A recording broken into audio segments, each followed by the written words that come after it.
Hi everyone, welcome back to my channel where I essentially read things and comment on them later on.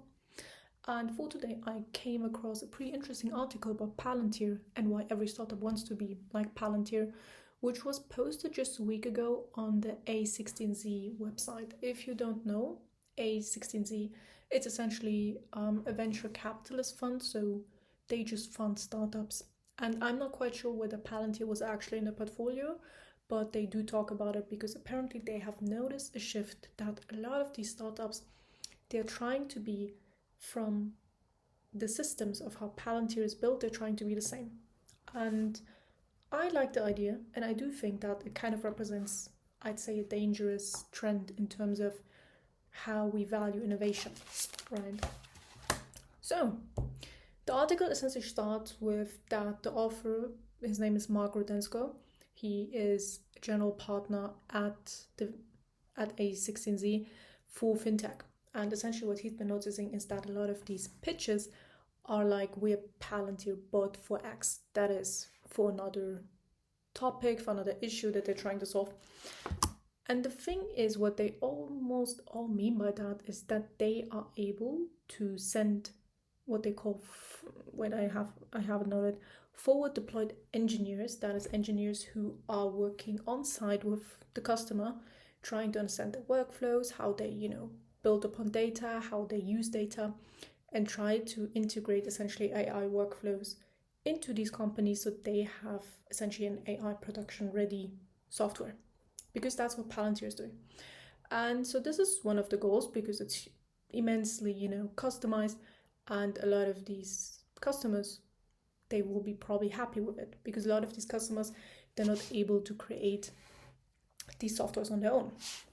So the pitch is sending an elite team to a customer and then figuring out how to build a hugely successful platform out of that.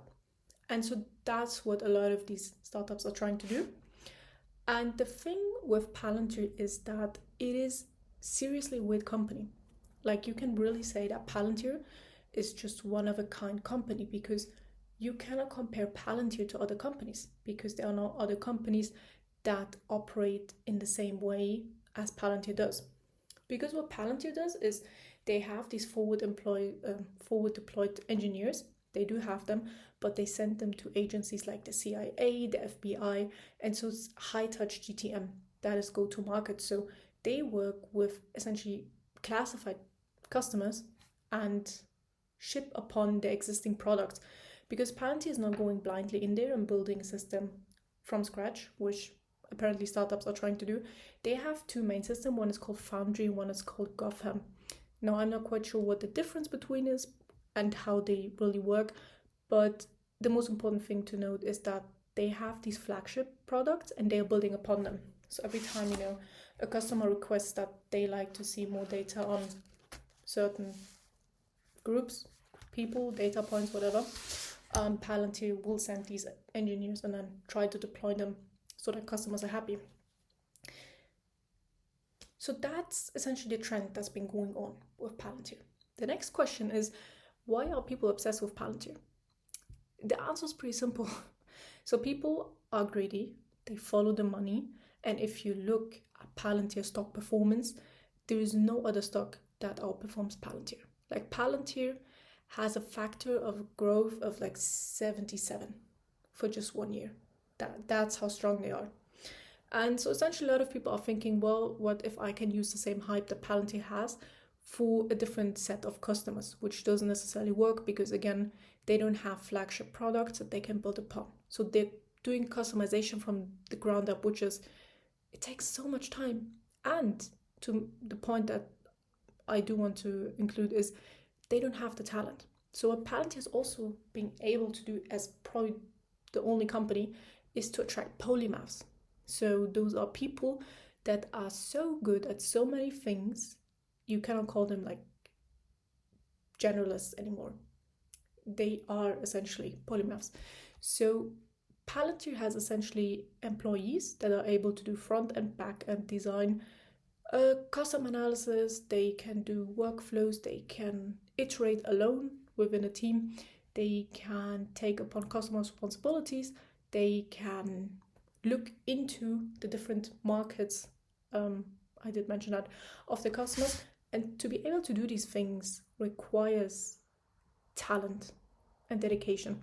And I'm not quite sure whether a lot of these companies can catch up with the talent war that Palantir is doing, because Palantir is now even trying to get employees as young as high school students with their fellowships. So one is called Merit Fellowship, and the other one is called the Neurodivergent Fellowship. And essentially what they're trying to do is to attract a lot of potential polymaths from not all around the world, but from the US, and trying to create probably the highest density of polymaths. So startups cannot copy that. It's not possible to compete with Palantir's salaries and the prestige that comes with it. And so I feel like for all these startups that try to be like Palantir, you're more like Asana. So Asana is kind of like a project management tool that helps you integrate various data points and helps you customize how you approach your data.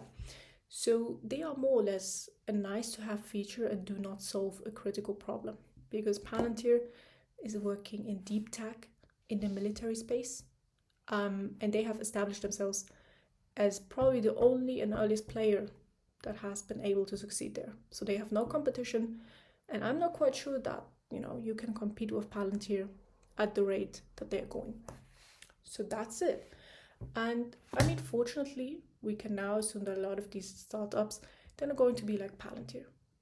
They might get to see that these deep tech applications, not like they don't necessarily work for the customers, which is not bad, but you cannot implement them to customers who do not need your software or who are not necessarily interested in data optimization as Palantir does for the CIA and the FBI.